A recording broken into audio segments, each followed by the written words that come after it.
누가복음 12장. 그러는 동안 수천 명의 사람들이 모여들어 서로 밟힐 지경이 되었습니다. 예수께서 먼저 제자들에게 말씀을 시작하셨습니다. 바리새파 사람들의 누룩을 조심하라. 그들의 행위는 위선이다. 감추어진 것이 드러나지 않을 것이 없고 숨겨진 것이 알려지지 않을 것이 없다. 너희가 어둠 속에서 말한 것이 대낮에 들릴 것이고 골방에서 속삭인 것이 지붕 위에서 선포될 것이다. 내 친구들아, 너희에게 내가 말한다. 너희 몸은 죽일 수 있어도 그 후 더 이상 어떻게 할 수 없는 사람들을 두려워하지 말라. 너희가 두려워해야 할 분을 내가 보여주겠다. 몸을 죽인 후에 지옥에 던질 권세를 가진 그분을 두려워하라. 그렇다. 내가 너희에게 말한다. 그분을 두려워하라. 참새 5마리가 두 아사리온에 팔리지 않느냐. 그러나 하나님께서는 그중 참새 1마리까지도 잊지 않으신다. 하나님께서는 진정 너희 머리카락까지도 다 세시는 분이다. 두려워하지 말라. 너희는 많은 참새들보다 더 귀하다. 내가 너희에게 말한다. 누구든지 사람들 앞에서 나를 시인하면 인자도 하나님의 천사들 앞에서 그를 시인할 것이다. 그러나 사람들 앞에서 나를 부인하는 사람은 나도 하나님의 천사들 앞에서 그를 부인할 것이다. 누구든지 인자를 욕하는 사람은 용서받겠지만 성령을 모독하는 말을 한 사람은 용서받지 못한다. 회당이나 지도자들이나 권세 있는 자들 앞에 끌려가게 되더라도 스스로 어떻게 대답할까, 무슨 말을 할까 염려하지 말라. 성령께서 그때 내가 무슨 말을 해야 할지 가르쳐 주실 것이다. 사람들 중에서 어떤 사람이 예수께 말했습니다. 선생님, 제 형제에게 유산을 저와 나누라고 말씀해 주십시오. 예수께서 대답하셨습니다. 이 사람아, 누가 나를 너희 재판관이나 분배인으로 세웠느냐? 그러고는 사람들에게 말씀하셨습니다. 너희는 조심해서 모든 탐욕을 삼가라. 사람의 생명이 그 재산의 넉넉함에 있는 것이 아니다. 그러고 나서 그들에게 한 비유를 말씀하셨습니다. 한 부자가 수확이 잘 되는 땅을 가지고 있었는데 그가 혼자서 어떻게 할까? 내 곡식을 쌓아둘 곳이 없구나 하고 생각했다. 그리고 말했다. 이렇게 해야겠다. 지금 있는 창고를 부수고 더 크게 지어 내 모든 곡식과 물건을 거기에 쌓아두어야겠다. 그러고 나서 내 영혼에게 말하겠다. 영혼아, 여러 해 동안 쓸 물건을 많이 쌓아두었으니 편히 쉬고 먹고 마시고 즐겨라. 그러나 하나님께서 그에게 말씀하셨다. 이 어리석은 사람아, 오늘 밤 내 영혼을 내게서 찾을 것이다. 그러면 내가 너를 위해 장만한 것들을 다 누가 갖게 되겠느냐? 자기를 위해 재물을 쌓아두면서도 하나님께 대해 부요하지 못한 사람은 이와 같다. 예수께서 제자들에게 말씀하셨습니다. 그러므로 내가 너희에게 말한다. 내 목숨을 위해 무엇을 먹을까? 내 몸을 위해 무엇을 입을까 걱정하지 말라. 목숨이 음식보다 중요하고 몸이 옷보다 중요한 것이다. 까마귀들을 생각해 보라. 심지도 거두지도 않고 창고도 곳간도 없지만 하나님께서 그것들을 먹이신다. 그런데 너희는 새들보다 얼마나 더 귀하냐? 너희 중 누가 걱정한다고 해서 자기 목숨을 조금이라도 더 연장할 수 있겠느냐? 너희가 이렇게 작은 일도 제대로 못하면서 왜 다른 일들을 걱정하느냐? 백합꽃이 어떻게 자라는지 생각해 보라. 일하거나 옷감을 짜지도 않는다. 그러나 내가 너희에게 말한다. 그 모든 영화를 누렸던 솔로몬도 이 꽃 하나만큼 차려입지 못했다. 오늘은 여기 있지만 내일은 불 속에 던져질 들풀들도 하나님이 그렇게 입히시는데 하물며 너희는 얼마나 더 잘 입히시겠느냐. 믿음이 적은 사람들아. 그러니 무엇을 먹을까, 무엇을 마실까 찾지도 말고 걱정하지도 말라. 이런 것들은 다 세상 사람들이 추구하는 것이다. 아버지께서는 너희에게 이것들이 필요하다는 것을 아신다. 그러므로 너희는 오직 그분의 나라를 구하라. 그리하면 이런 것들을 너희에게 더해 주실 것이다. 두려워하지 말라, 적은 무리여. 너희 아버지께서 그 나라를 너희에게 주기를 기뻐하신다. 너희 소유를 팔아 자선을 베풀라. 너희는 자신을 위해 닳지 않는 지갑을 만들어 없어지지 않는 재물을 하늘에 쌓아두라. 그곳에는 도둑이 들거나 좀먹는 일이 없을 것이다.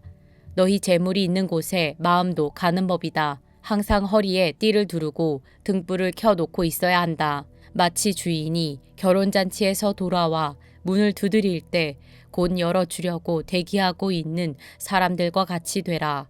주인이 돌아와서 종들이 깨어있는 것을 보면 그 종들은 복이 있을 것이다. 내가 진실로 너희에게 말한다.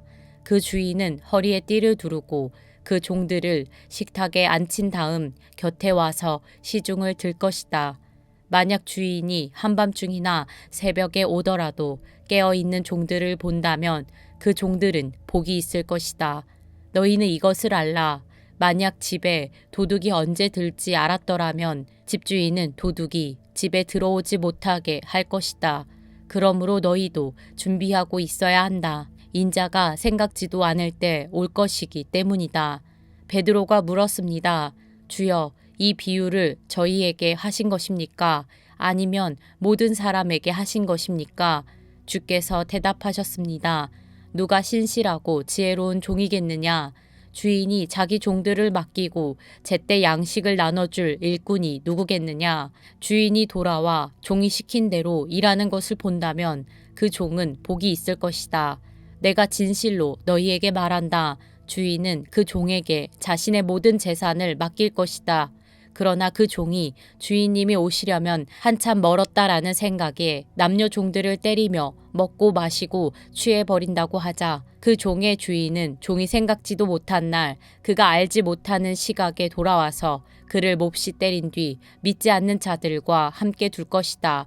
주인의 뜻을 알고도 준비하지 않거나 그 뜻대로 하지 않은 종은 매를 많이 맞을 것이다. 그러나 알지 못하고 매 맞을 일을 한 종은 적게 매를 맞을 것이다. 많이 받은 사람에게는 많은 것을 요구하시고 많은 일을 맡은 사람에게는 많은 것을 물으실 것이다. 내가 세상에 불을 지르러 왔는데 이미 그 불이 붙었으면 내가 무엇을 더 바라겠느냐. 그러나 나는 받아야 할 세례가 있다. 이 일이 이루어질 때까지 내가 얼마나 괴로움을 당할는지 모른다. 내가 세상에 평화를 주러 왔다고 생각하느냐? 내가 너희에게 말한다. 아니다. 오히려 분열을 일으키러 왔다. 이제부터 한 집안에서 5 식구가 서로 갈라져 셋이 둘과 싸우고 둘이 셋과 싸울 것이다. 그들은 갈라져 부자 간에 모녀 간에 고부 간에 서로 대립할 것이다. 예수께서 사람들에게 말씀하셨습니다. 너희는 구름이 서쪽에서 일어나는 것을 보면 즉시 폭풍우가 오겠구나라고 말한다. 그리고 그렇게 된다. 바람이 남쪽에서 불면 날씨가 덥겠구나라고 한다. 그리고 그렇게 된다. 위선자들아, 너희가 땅과 하늘의 기상은 분간할 줄 알면서 어떻게 지금 이 시대는 분간할 줄 모르느냐? 어찌해서 너희는 무엇이 옳은지 스스로 판단하지 못하느냐? 너를 고소하는 사람과 함께 관원에게 가게 되거든 너는 도중에 그 사람과 화해하도록 최선을 다하여라. 그러지 않으면 그가 너를 재판관에게 끌어가고 재판관은 너를 형무소 관리에게 넘기고 형무소 관리는 너를 감옥에 가둘지 모른다. 내가 너희에게 말한다. 너희가 마지막 한 렙돈까지 다 갚기 전에는 그곳에서 나올 수 없을 것이다. 누가복음 13장. 바로 그때 몇몇 사람들이 와서 빌라도가 갈릴리 사람들의 피를 그의 희생 제물과 섞었다는 소식을 예수께 전했습니다. 예수께서 대답하셨습니다.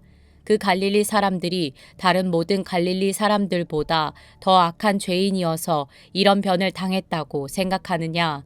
그렇지 않다. 내가 너희에게 말한다. 너희도 회개하지 않으면 모두 멸망할 것이다. 또 실로암에서 탑이 무너져 죽은 18명은 어떠하냐? 다른 모든 예루살렘 사람들보다 그들이 죄를 더 많이 지었다고 생각하느냐? 그렇지 않다. 내가 너희에게 말한다. 너희도 회개하지 않으면 모두 멸망할 것이다. 예수께서 이런 비유를 말씀하셨습니다. 어떤 사람이 포도원에 무화과 나무를 한 그루 심었다. 그는 열매가 열렸을까 해서 가보았지만 하나도 보이지 않았다. 그래서 그는 포도원 지기에게 말했다. 이 무화과 나무에 열매가 있는지 보려고 3년 동안이나 와 보았건만 하나도 없으니 나무를 베어버려라. 무엇 때문에 땅만 버리겠느냐. 그러자 그 종이 대답했다. 주인님, 한 해만 그냥 두십시오. 그러면 제가 그 둘레를 파고 거름을 주겠습니다. 혹 내년에 열매가 열릴지도 모릅니다. 그렇지 않으면 그때 베어버리십시오. 예수께서 안식일에 한 회당에서 가르치고 계셨습니다. 거기에는 18년 동안 병을 일으키는 영에게 시달리고 있는 여인이 있었습니다. 그 여인은 허리가 굽어 똑바로 설 수가 없었습니다. 예수께서 그 여인을 보고 앞으로 불러내 말씀하셨습니다. 여인아, 내가 병에서 해방됐다. 그리고 예수께서 여인에게 손을 얹으셨습니다. 그러자 여인은 허리를 쭉 펴고 일어서서 하나님께 영광을 돌렸습니다. 예수께서 안식일에 병을 고치신 것에 화가 난 회당장이 사람들에게 말했습니다.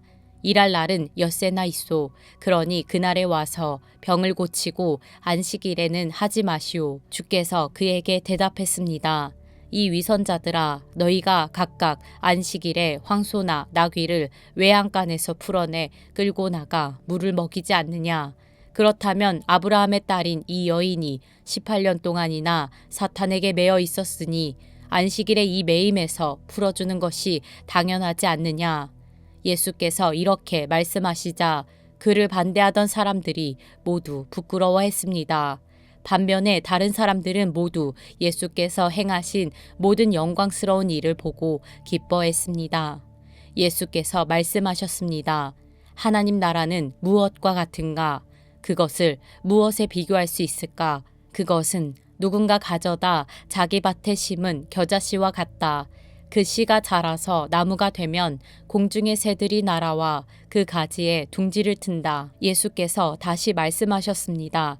하나님 나라를 무엇에 비교할 수 있을까? 그것은 누룩과 같다. 어떤 여자가 가져다 가루 3, 4톤에 섞었더니 결국 온통 부풀어 올랐다. 예수께서는 예루살렘으로 가는 길에 여러 마을과 동네를 거치며 말씀을 가르치셨습니다. 어떤 사람이 예수께 물었습니다. 주여, 구원받을 사람이 적습니까? 예수께서 그들에게 말씀하셨습니다. 너희는 좁은 문으로 들어가기 위해 힘쓰라. 내가 너희에게 말한다. 많은 사람들이 그곳에 들어가려 하겠지만 들어가지 못할 것이다. 집주인이 일어나 문을 닫아버리면 너희는 밖에 서서 문을 두드리면서 주인님, 문을 열어주십시오라고 말할 것이다. 그러나 주인은 너희가 어디서 왔는지 나는 모른다라고 대답할 것이다. 그러면 너희는 저희가 주인님 앞에서 먹고 마셨고 또 주인님은 우리 동네 거리에서 가르치셨습니다라고 할 것이다. 그러나 주인은 너희가 어디서 왔는지 나는 모른다.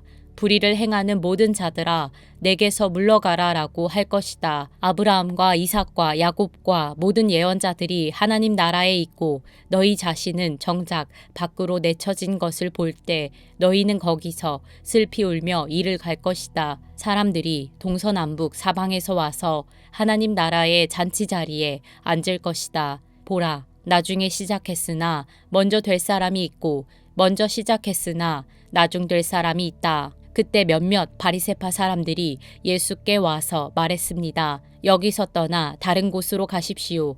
헤롯이 당신을 죽이려 합니다. 예수께서 말씀하셨습니다. 그 여우에게 가서 말하라.